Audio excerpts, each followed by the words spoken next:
The process of DNA replication can be explained in a simplest way by dividing the whole process of replication into three important phases. That is initiation, elongation and termination. We shall first discuss about the first phase, that is initiation of DNA replication. So here I would like to mention you about something called as origin of replication. So origin of replication is nothing but it is a stretch of DNA sequence. So don't think that it is looking like a box or something. This is nothing but a stretch of DNA sequence, and where I would like to mention various units or various things that are important in this origin of replication. So first of all, there will be something called as DNA A box. Generally, the DNA A box will possess a specific sequence of nucleotides. TT, AT, CC, ACA is the sequence of nucleotides which comprises of DNA A box. So this is followed by something called as REC, which is the actual origin of replication. This is the point at which the replication would start. I mean, the copying of two strands would start. Which is followed by something called as AT rich region. This is called as AT rich region because here you find more number of adenine and thymine sequences. Stop. So this is called as DNA A box, and here you have AT rich region. This is called as AT rich region because it possesses more amount or more number of adenine and thymine nucleotides. So as it contains more number of adenine and thymine nucleotides, we very well know that A and T are bonded by 2 hydrogen bonds, whereas G and C are bonded by 3 hydrogen bonds. So it is easy to break 2 hydrogen bonds compared to breaking of 3 hydrogen bonds.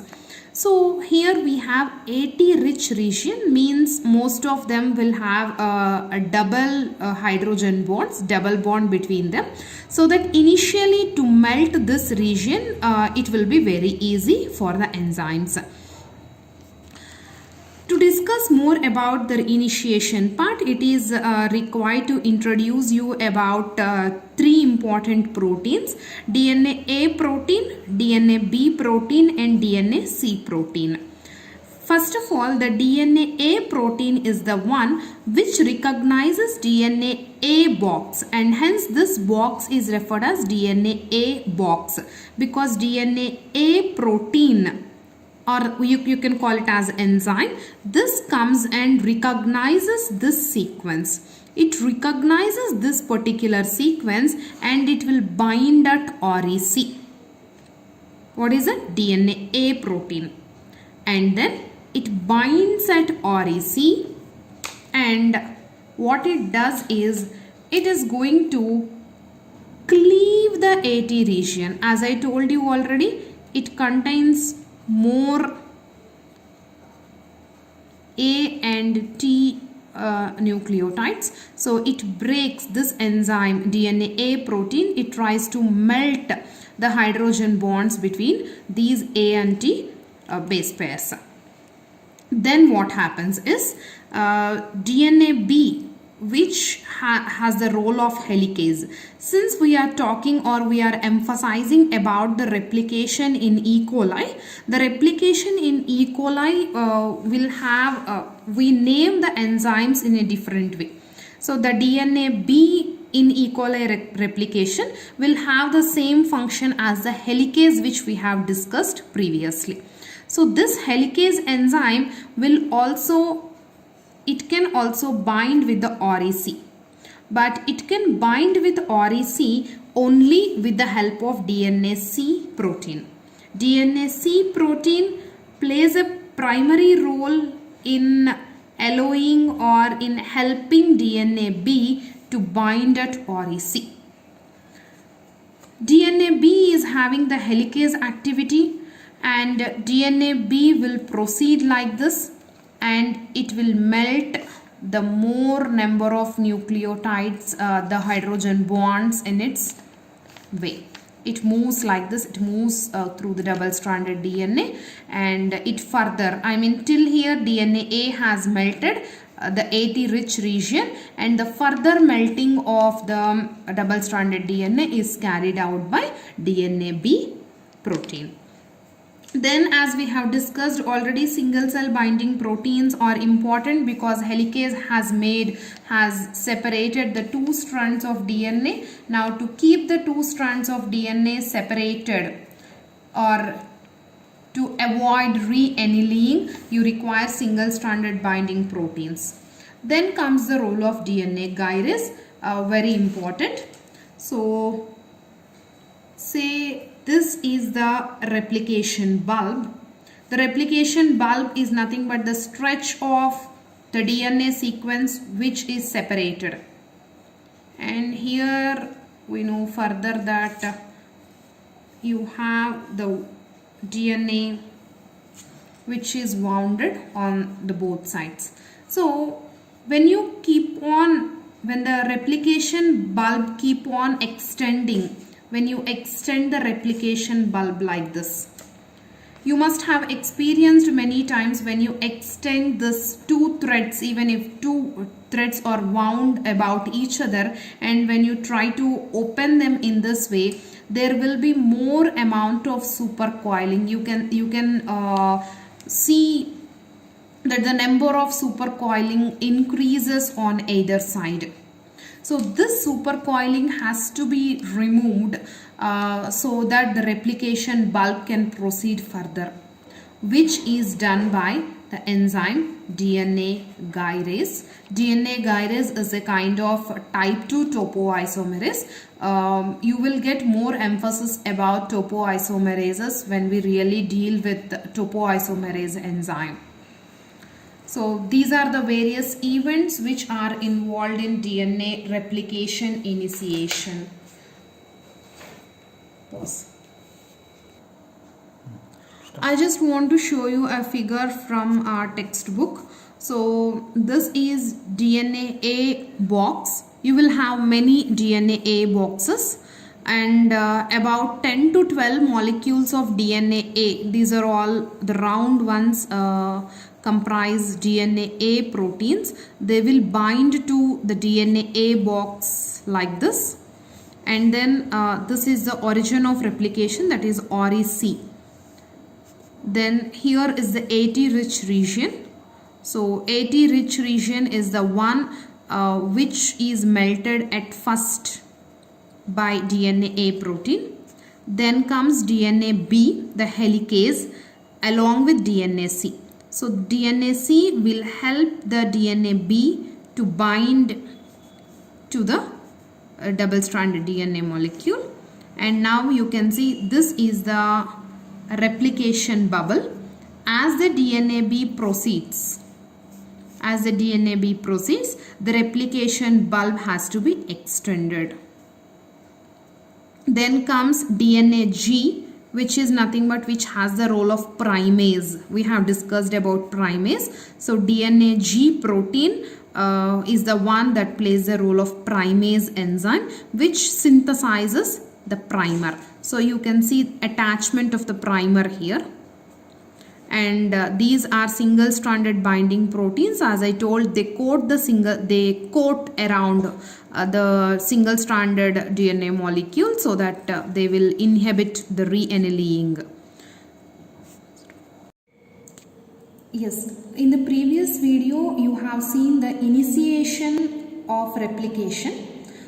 In this video we shall focus on the next phase of replication, that is elongation. In the elongation of replication, primase enzyme, DNA polymerase 3, DNA polymerase 1, ligase enzyme. These four enzymes will play significant role. So I already mentioned about the primase enzyme. Primase enzyme is responsible for the synthesis of short primers. the primers will be in the 5 prime to 3 prime direction, and the primer will provide a free 3 prime OH group. So when the primer is providing a free 3 prime OH group, then DNA polymerase 3 can carry out the polymerization. So polymerization is nothing but it will start adding the complementary nucleotides to this free 3 prime end, like this. DNA polymerase 3 will start adding the complementary nucleotides to the 3 prime end of the primer. And who have synthesized this primer? That is primase enzyme. Remember, this primer is not a DNA fragment, it is a RNA fragment. And you can see that here you have a 3 prime end. That's why the first nucleotide that we are adding will provide 5 prime phosphate group. Means the direction of replication that is happening is 5 prime to 3 prime direction of replication. And this happens continuously. This strand synthesis can happen continuously, you already know that helicase enzyme will be melting the DNA, and the 2 strands will be eventually get separated, and thus the replication fork will get progressed.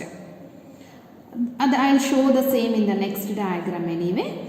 Before that, this is about the parental strand that is running from 3 prime direction to 5 prime direction. Then what about the other parental strand which is from 5 prime direction to 3 prime direction?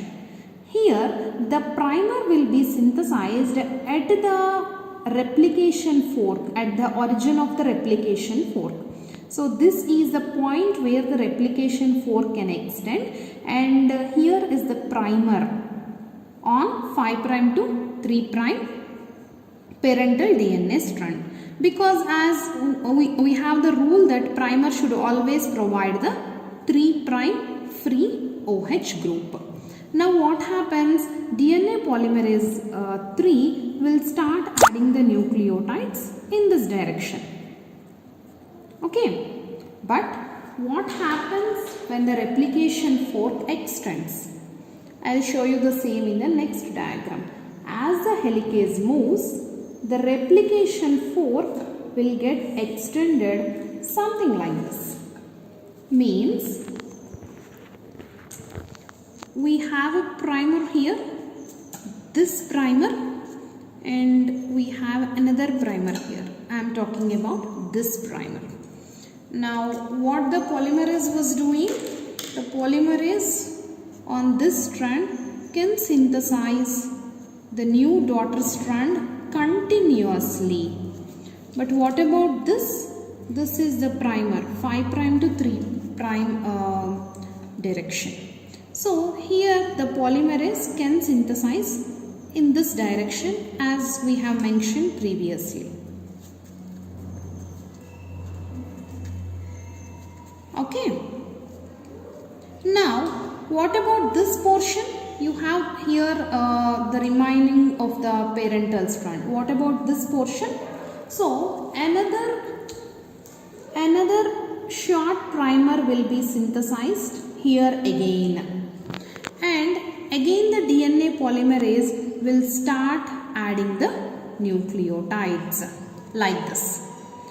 Since this strand is being synthesized continuously and this strand is being synthesized discontinuously, a portion is synthesized and there is a halt, and again a portion is synthesized, again a halt, and as the replication fork extends, one more short fragment of DNA will be synthesized.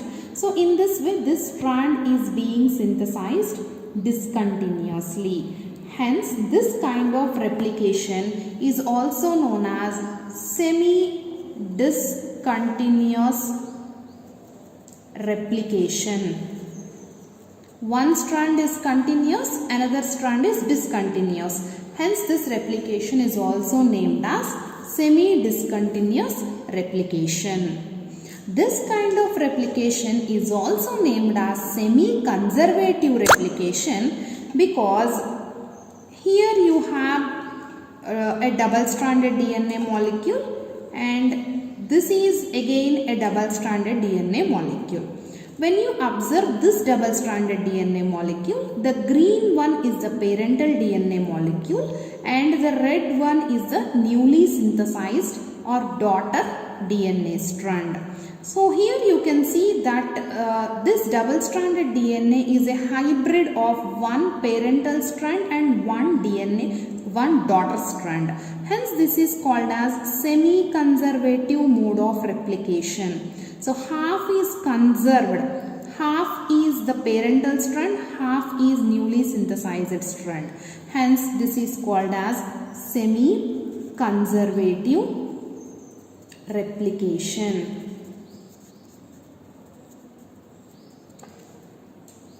Okay. Now see what happens. I told you that these yellow colored ones are the primers. And I told you that this is made by RNA. This is not the fragment of DNA. So at the end of the replication, these RNA fragments has to be digested.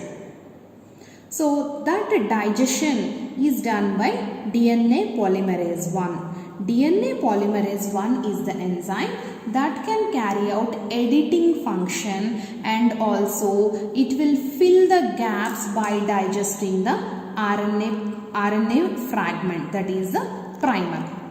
What is the editing function of DNA polymerase 1 means? So as I said to you, DNA polymerase 3 is the one which keeps on adding the nucleotides, right? So when it kept on adding the nucleotides, somewhere it can add a wrong nucleotide. What is meant by a wrong nucleotide? Say for suppose if you have adenine on the parental strand, thymine should be added in the synthesis of daughter strand. But the DNA polymerase 3 can sometimes may add guanine or cytosine instead of thymine. So this is called as the addition of wrong base. This is not complementary base. At times DNA polymerase 1 will be following Pol 3 and it will do the proofreading activity here. It will immediately remove the wrong base and it will add the correct base. That is called as proofreading or editing activity of DNA polymerase 1. Then comes the function of ligase. What is the function of ligase? So look here. This is say parental DNA strand, and say you have the primer followed by newly synthesized DNA strand. As I told you, DNA polymerase 1 can digest the primer. It can digest the primer and it can add the complementary nucleotides.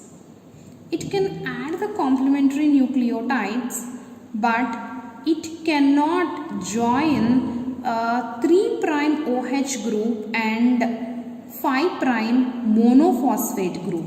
As I have discussed already, 5' monophosphate and 3' OH cannot be joined by DNA polymerase 1, and this activity, this ligation or sealing of the nick has to be done by the ligase enzyme. For this, ligase spends ATP. For making a bond here, ligase requires energy from the cell, that is ATP. So in this diagram you can see this is the parental strand, and this is called as leading strand, which will be synthesized continuously. We name it as leading strand. Okay, on the other side you can see this is the parental strand and this is the lagging strand, because this strand is getting synthesized discontinuously. And you can see here you have short fragments of DNA. The DNA is synthesized in the form of short fragments. These short fragments of DNA are known as Okazaki fragments. These are called as Okazaki fragments. Then here you can see DNA B protein, that is helicase, is moving this side, and you can also see the SSB proteins. You can also see the primase enzyme, which is continuously synthesizing the primers, and here is the Pol 3 complex also moves this way. Fine. Till the elongation. However, I'll just want to let you know the mechanism behind the polymerization. If you are really interested in knowing or in learning the chemistry behind the polymerization reaction, I just want to explain you people. So here is the nucleotide of the primer. This is the last nucleotide of the primer, which has 3' OH group, whose 3' OH group is free. Okay. And this is the upcoming nucleotide. I mean, this nucleotide should be now attached to the primer. So what exactly is done by the polymerase 3 enzyme? So as I told you already, this will be deoxyribonucleotide triphosphate.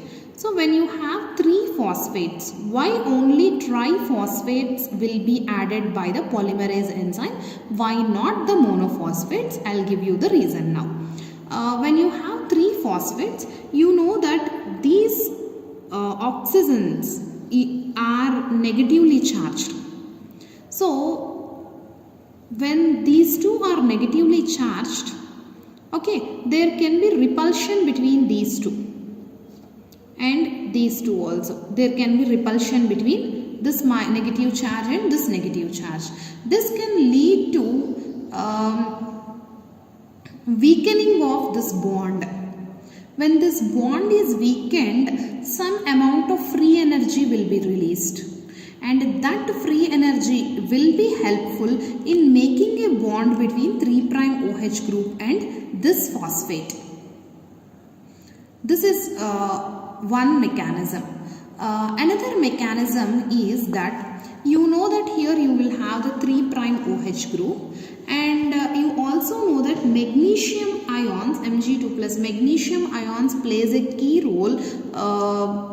They are associated with DNA polymerase 3, magnesium ions, and these magnesium ions will weaken the association between this O and this H. They will weaken the bond or the association of this oxygen and this hydrogen. When the association between these two is weakened, what happens? Oxygen becomes nucleophilic. This becomes more nucleophilic, and this nucleophilic molecule or this nucleophilic atom will try to attack on this bond. Because of this nucleophilic attack, there will be a bond formation between this oxygen and this phosphate. So one is because of negative and negative charge repulsion, thereby free energy is released and weakening of this bond happens. The second is magnesium ion, which is there with DNA Pol 3, the enzyme. The central atom of this enzyme is magnesium, which weakens the association of O and H, making the oxygen nucleophilic. And now this oxygen does the nucleophilic attack on this bond, and it makes a bond between this phosphate and the oxygen. As a result, this will be released as pyrophosphate. And finally, pyrophosphatase enzyme will cleave the pyrophosphate. This is the mechanism involved in the polymerization reaction. So finally, now we will talk about the termination. So yes, the helicase enzyme is progressing. Yes, the DNA polymerase enzyme is progressing, but there should be a stop for the process of DNA replication, and that is nothing but termination of replication. So since we were talking about the replication in case of E. coli, we know that the chromosome is circular in case of E. coli bacteria. So when the chromosome is circular and when the replication is bidirectional, I mean one replication fork will be moving in this direction and one replication fork will be moving in this direction. This is REC, that is origin of replication. So these two replication forks will meet at the other end. This is what we generally know. There are some sequences referred as ter sequences which are important for termination. We call it as ter sequences, and these ter sequences are usually 23 base pairs sequences. They are composed of 23 base pairs. There is a specific protein referred as TUS protein. The full form of TUS is termination, utilization, substance. This is a protein. This protein usually comes and binds at these ter sequences. When that protein binds at the ter sequences, what happens is this will not allow the movement of the helicase enzyme. Yeah, when it stops the it stops the movement of helicase enzyme. When helicase enzyme does not move, automatically the replication process would stop. So TUS protein is important for stopping or termination of DNA replication. This is all about the replication of DNA in case of E. coli.